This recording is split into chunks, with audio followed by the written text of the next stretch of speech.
हरे कृष्ण। जय जगन्नाथ। ओम नमो भगवते वासुदेवाय। ओम नमो भगवते वासुदेवाय। ओम नमो भगवते वासुदेवाय। ଅତି ବଡ଼ି ଜଗନ୍ନାଥ ଦାସ ପ୍ରଣୀତ ଶ୍ରୀମଦ୍ ଭାଗବତ ମହାପୁରାଣ ପ୍ରଥମ ସ୍କନ୍ଧ ଅଧ୍ୟାୟ 5। ହରିଙ୍କ ଯଶ କୀର୍ତ୍ତନ କରିବାକୁ ନାରଦଙ୍କର ବ୍ୟାସଙ୍କୁ ଉପଦେଶ ଓ ନାରଦଙ୍କ ପୁନର୍ଜନ୍ମ ବୃତ୍ତାନ୍ତ। ପଞ୍ଚମେ ନାରଦ ପ୍ରବେଶ ବ୍ୟାସଙ୍କୁ ଦେଲେ ଉପଦେଶ। ହରି କୀର୍ତ୍ତନ ଭାଗବତ କର ପ୍ରସନ୍ନ ହେବ ଚିତ। ସୁତ କହନ୍ତି ଅନୁରାଗେ ହରଷେ ମୁନିଙ୍କର ଆଗେ। ସୁତ ଉବାଚ ଶୁଣ ସକଳ ମୁନି ଜନେ ହରିଚରିତ ସାବଧାନେ।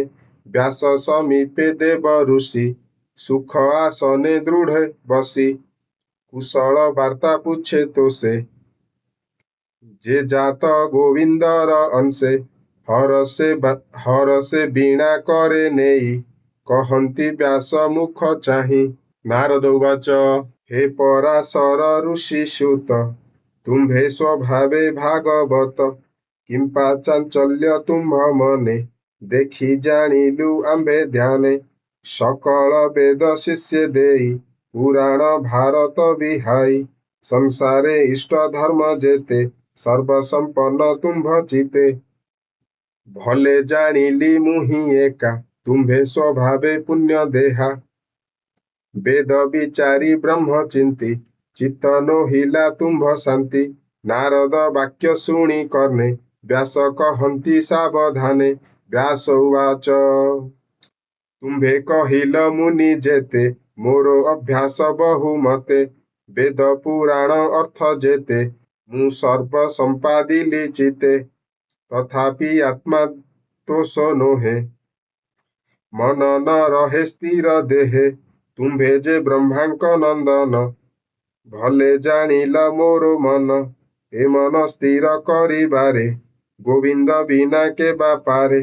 ସକଳ ଶାସ୍ତ୍ର ତହୁଁ ସାର ତାର ମହିମା ଅଗୋଚର। ତାର ଭକତି ଜେଣେ ନାହିଁ ତାର ଭକତି ଯେଣୁ ନାହିଁ। ଏଣୁ ମୋ ଚିତ ସ୍ଥିର କାହିଁ।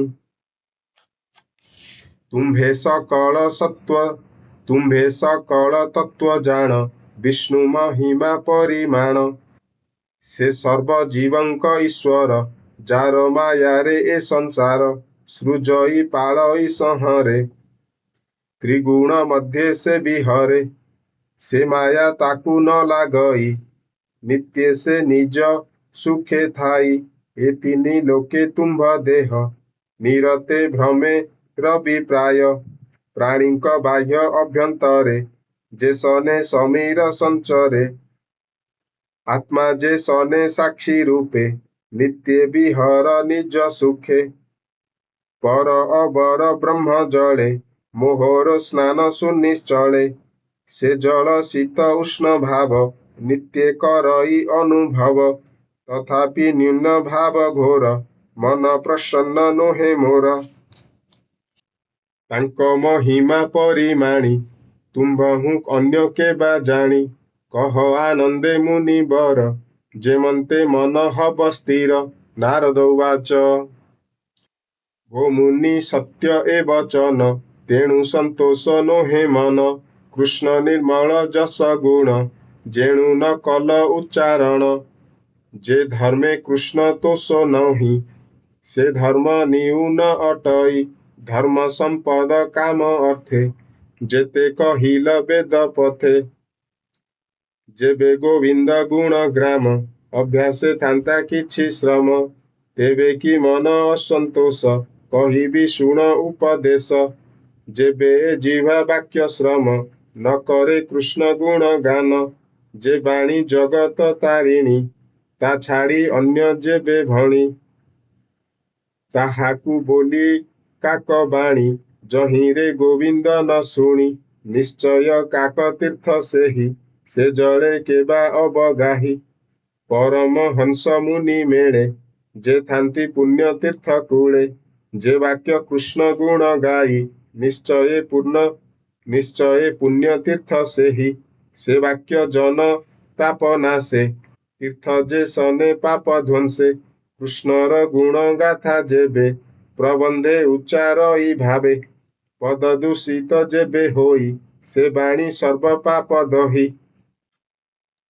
एणु साधवे नित्य शुण एणु साधवे नित्य शुणी अनंत जस गुण भाणी एणु साधवे नित्य शुणी अनंत जस गुण भणी से हरि भाव जेबे छाड़ी जाती कर्म पथ माड़ी जे पुण्य वेद मार्गे करे सकाम चित्ते फल धरे हरिंकी न करे अर्पण से सर्व फल अकारण निष्काम मते जे सन्यासी तप साधंती बने पशी हरि महिमा छाड़ी जेबे अति निर्मल ज्ञान भावे से काहू अशुभ नाशिब तपसा धिला फल देव तुम्हे स्वभावे भागवत महानुभव शुचिमंत सत्य वचन धृत व्रत एणु अमोघ तुम्भ चित समाधि करी कृष्ण पादे तार चरित अनुवादे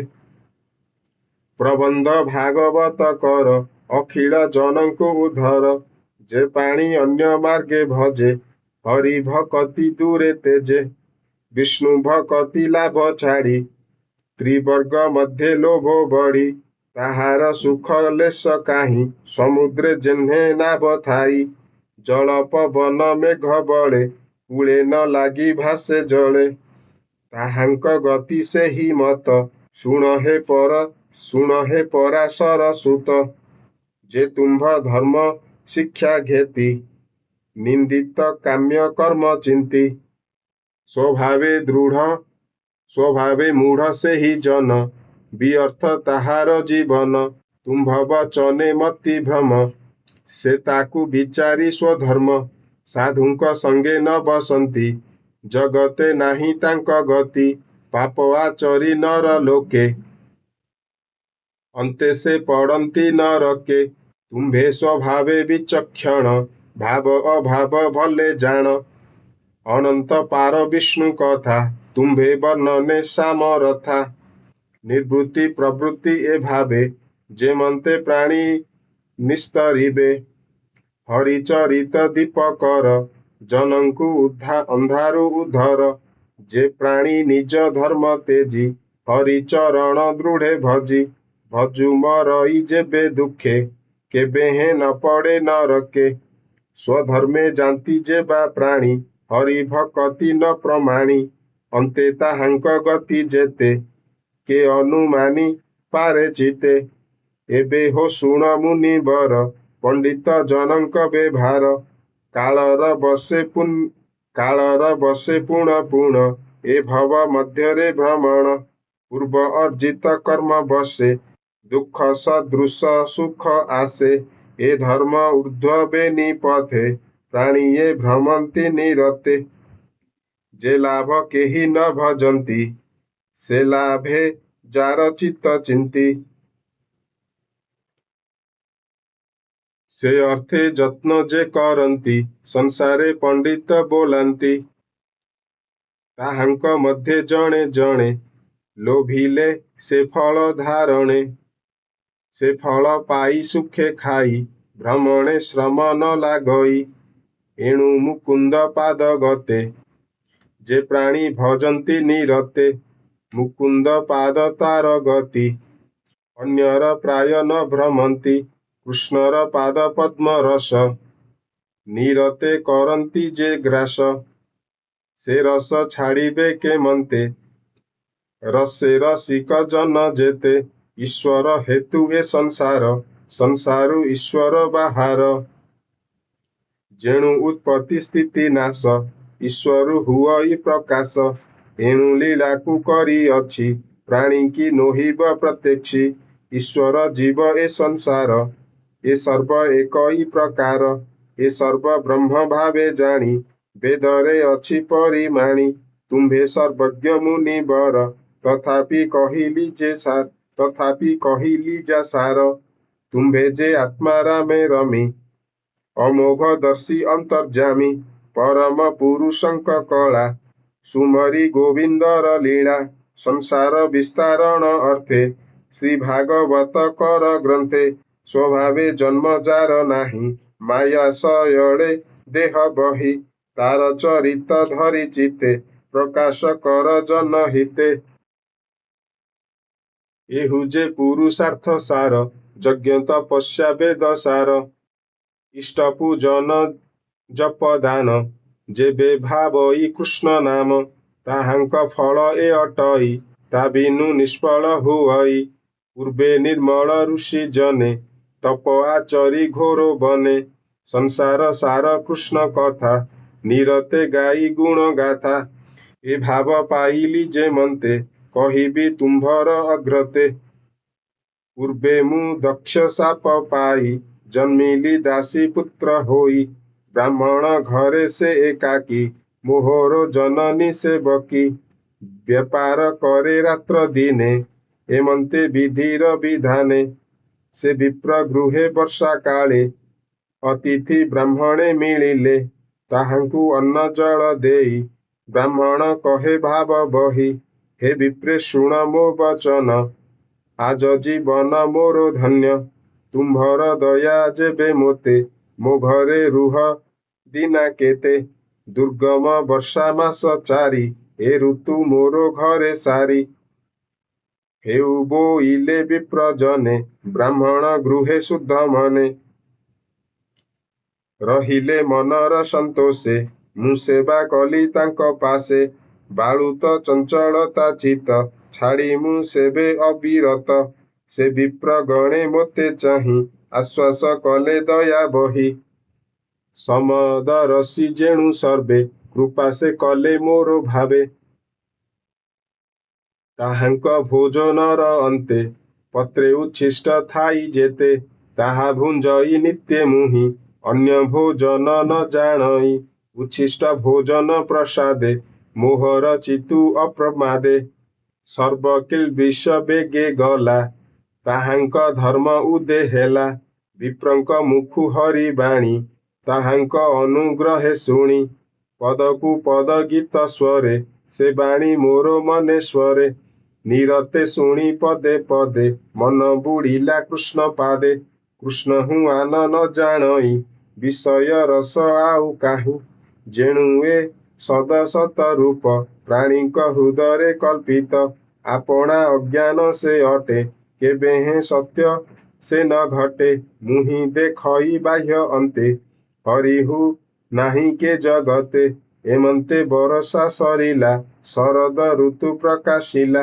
विप्रंक संगे हरि बाणी निरते शुणी मुखे भणी सात्विक भक्ति मोर मने प्रकाश हेला अनुक्षणे मोहर सेवा दिनु दिने देखी संतोष विप्रजने जानिले शुद्ध सत्व रूपे भक्ति जात मोर चिते जीवार बेले मोते राई कृष्ण साधन शिक्षा देई जे गुह्यु गृह्यतम ज्ञान जेणे उदित भगवान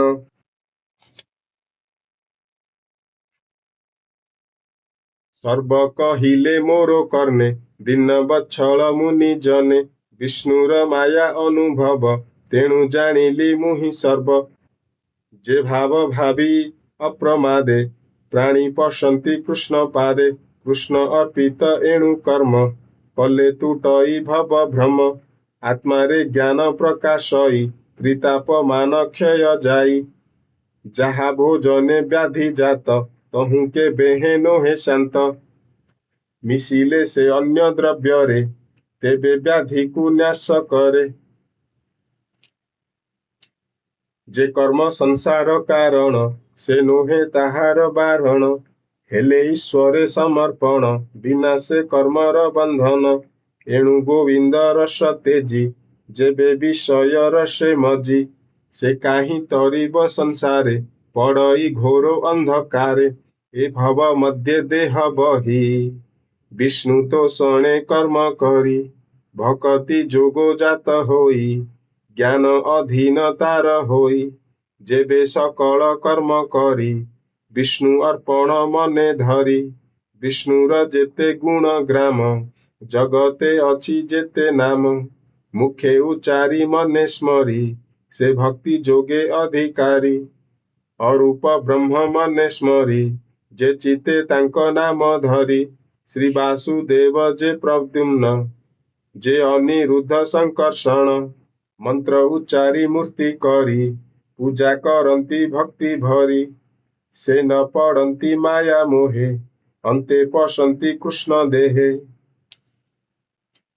हेमंते साधु संग फले कृष्ण भक्ति जोगो बळे से हरि मोते ज्ञान देला अशेष दुख पार कला एबे हो शुण मुनि बर हरि चरणे मन धर कृष्णर नाम जस जेते प्राणी की कह भागवते जेणे पंडित जनकर अबोध कर्म जीव दूर विषय दुखी प्राणी कर अन्यथा गति नाही आर से एबे भागवत शुणी तरिबे भव तरंगिणी हेमंत व्यास आगे कही वीणा बजाई कृष्ण गाई से मुनि बर पाद जुगे सृजने नाम अनुरागे होइब भव बंध नाश कहई जगन्नाथ दास इति श्रीमद्भागवते महापुराणे परमहंस्यां संहितायां प्रथमस्कन्धे व्यास नारद संवादो